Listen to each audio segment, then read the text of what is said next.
It's Wednesday, October 22nd. We're ongoing discussions with the Americans, and I wouldn't overplay it. I'm looking forward to see the president at APEC in Korea. With a possible tariff deal with the U.S. in the works and a federal budget on the horizon, Prime Minister Mark Carney is set to make a live address later this evening. We believe the child was dropped off to family members. The child at the center of an Amber Alert in Ontario is safe this morning, but police are still searching for the suspect, who is also linked to a fatal shooting. About 70,000 Canadians are finding out they are not eligible for national dental care because of a calculation error. Once I got through, there were not that many tickets left already. Like, a lot of them were resale. Jays fans not under any illusion that scoring a World Series ticket would be easy or cheap. But that doesn't mean there wasn't sticker shock. Stay with us, Canada. Your morning starts right now.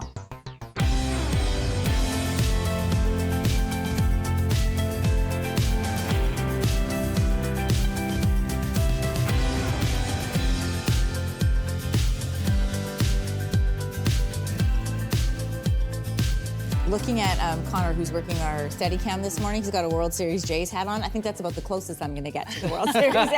And the Jays, the highest price that I heard yesterday from people who were looking was $20,000. Yeah. Oh, Tens of thousands of dollars. It was Look wild. at that great hat. Oh. What did you do to score that hat? I just went to the Rogers Center. You just went to the Rogers store Center? Oh. at the Rogers Center. Well, you can get. I was hoping for a better story than that.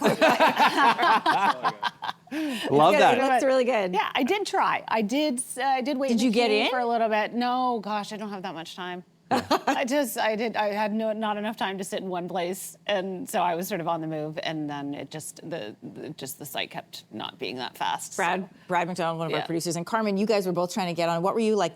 What number were you in the queue? I was 24,000 for game one. Oh, nice. And then it could have happened. There was someone else who was sitting beside me who was 50,000 for Saturday night for game two. And Or Carmen in the 200,000. No. I was in the 200,000. Yeah. So I was just like, probably not. But somebody got them. Right. Yep. And it's Please let gonna us be know. I have a friend that did. jammed. I have a friend. Going to be that did. wild. Yeah, it will be.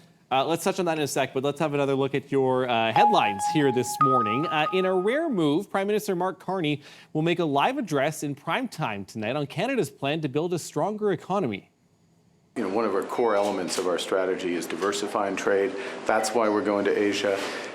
You saw the Indonesian trade deal. We're in talks with ASEAN, which is a group of countries that I'm meeting with in Kuala Lumpur, and then more broadly at APEC, including with China.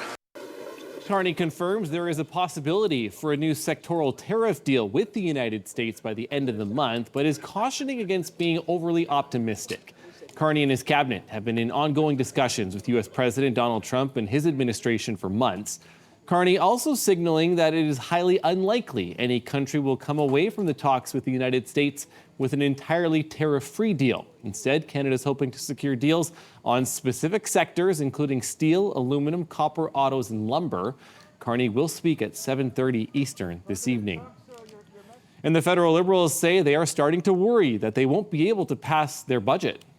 When I see opposition parties not ruling out the possibility of voting for the budget, that's starting to worry me, but I think it's them that are misreading the mood of Canadians. Opposition leaders have started coming out with their wish list before the budget is tabled on November 4th. Conservative leader Pierre Poilievre has called on Prime Minister Mark Carney to keep the deficit under $42 billion. Now, the NDP, meantime, says it's up to the Liberals to gather support. The minority Liberals need support from at least one of the opposition parties to pass the budget. If it fails, there could be another federal election. The head of the union representing CRA employees says he's not surprised by the Auditor General's scathing report about the quality of service at Canada Revenue Agency contact centres. You're getting the wrong answers most of the time. It cannot be, it's not acceptable, and it needs to change. The union says the CRA has lost about 3,000 employees since last year, and those who are still there are exhausted. Now, it comes after a series of AG reports, which found most callers waited an average of 31 minutes. That's double the agency's service standard. It also found that when they finally did speak to someone, They were often given the wrong answers. The report says callers only got accurate information to general questions about benefits 56% of the time. Business tax questions were 54% accurate. And how about this? General individual tax questions were answered correctly only 17% of the time. The Auditor General is set to join us later in the show. Well, 70,000 Canadians have been found ineligible for national dental care. That's because of an error on how income was calculated for some applicants. Health Canada says after recalculating, about 70,000 people who were part of the plan, again, were found to be ineligible.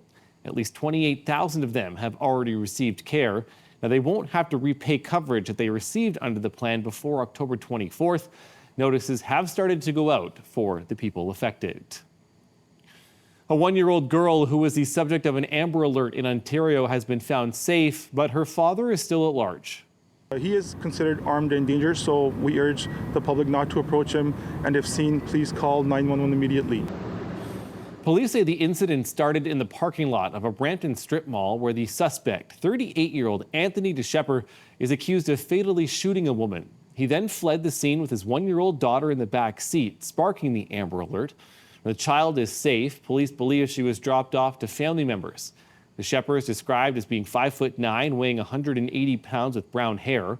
Last night, Niagara Regional Police had issued an alert for people in the Fort Erie Crystal Beach area to shelter in place, but that has since been lifted. Anyone with information is asked to contact police. Well, the latest testing phase for the already delayed Eglinton Crosstown LRT in Toronto has now been temporarily paused. According to the province, it's been put on hold because of an incident late last week, but it is expected to resume soon. No further information on what happened has been given, but officials have repeatedly said they will not open the line until they are sure that they can do so safely. The Crosstown was supposed to open back in 2020, but that date has been pushed back numerous times because of construction problems, lawsuits, and quality checks. Well, if you thought watching Game 7 was stressful, yeah, try buying that World Series ticket. I was shocked by the face value when I got through. I was like, that's a lot, but everyone was messaging me that they couldn't even get through the queue. So I figured, well, I better buy these. Fans who logged on yesterday morning, as we were talking about earlier, found themselves in online queues at times 200,000 people deep. Those who did manage to get through saw seats in the 500 level going for about $500. That is face value. In comparison, a 500 level ticket for the 1993 World Series, that cost $30. It took about 30 minutes to sell out. On the resale market, some field level tickets are being listed for tens of thousands of dollars. Fans are now being warned too, if a deal seems too good to be true, it probably is. So Did you see that? Yes, Yeah. do not be fooled by any ticket scams as a result of this.